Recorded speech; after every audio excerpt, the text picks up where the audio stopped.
বিএনপির ভারপ্রাপ্ত চেয়ারম্যান তারেক রহমান বলেছেন, পতিত স্বৈরাচারের দোসররা যেন পুনর্বাসিত হতে না পারে সেটা নিশ্চিত করা সবার কর্তব্য।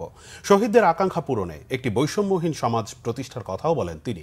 বিএনপির ভারপ্রাপ্ত চেয়ারম্যান বলেন, সংস্কার নিয়ে অন্তর্বর্তী সরকারের সাথে বিএনপির কোনো বিরোধ নেই। রিপোর্ট করছেন সিকান্দার রেমান। ঢাকা সাংবাদিক ইউনিয়ন ডিউজের বার্ষিক সাধারণ সভায় ভার্চুয়ালি যোগ দেন বিএনপির ভারপ্রাপ্ত চেয়ারম্যান তারেক রহমান। স্বৈরাচার বিরোধী কর্মসূচি সহ গণতান্ত্রিক সব আন্দোলনে সাংবাদিক সমাজের ভূমিকার কথা স্মরণ করেন তিনি।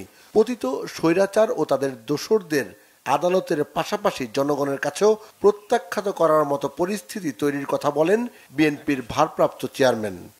পলাতক স্বৈরাচার আর তার দোসররা যাতে রাজনীতিতে পুনর্বাসিত হতে না পারে সেই ব্যবস্থা গ্রহণ করাও কিন্তু আমাদের কর্তব্য।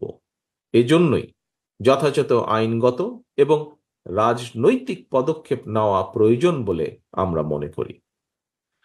পলাতক মাফিয়া খুনিদের পুনর্বাসন ঠেকাতে তাদেরকে একদিকে আদালতে বিচারের মুখোমুখি করা প্রয়োজন, অপরদিকে তাদেরকে অবশ্যই জনগণের আদালতের রাজনৈতিক বিচারে প্রত্যাখ্যাত হওয়ার পরিস্থিতিতেও ফেলতে হবে। যদি এই দুয়ের সমন্বয় ঘটাতে পারি আমি দৃঢ়ভাবে বিশ্বাস করি গণবিরোধী বিতাড়িত অপশক্তি বাংলাদেশের রাজনীতিতে আর মাথা তুলে দাঁড়াতে সক্ষম হবে না। সংস্কার ও নির্বাচন নিয়ে বিভ্রান্তির সুযোগ নেই বলে সাফ জানিয়ে দেন তারেক রহমান। মানুষের নিত্যদিনের সংকট সমাধানের তাগিদ দেন তিনি। সংস্কার কার্যক্রম নিয়ে অন্তর্বর্তীকালীন সরকারের সঙ্গে বিএনপির কোনো বিরোধ নেই।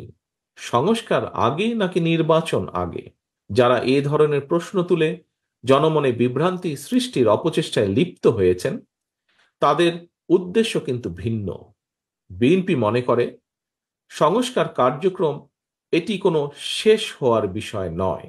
সংস্কার কার্যক্রমকে কার্যকর করতে চাইলে সবার আগে জনগণের নিত্য দিনের দুর্দশা লাঘবের ব্যবস্থা করা দরকার। জনগণের নিত্য প্রয়োজনীয় সরবরাহ নিশ্চিত করা না গেলে সংস্কার কার্যক্রমের কাঙ্ক্ষিত সুফল পাওয়া যাবে না। বিএনপি ও জামাতের শীর্ষ পর্যায়ের রাজনীতিবিদরা ছাড়াও বিভিন্ন গণমাধ্যমে কর্মরত সাংবাদিকরা সাধারণ সভায় যোগ দেন।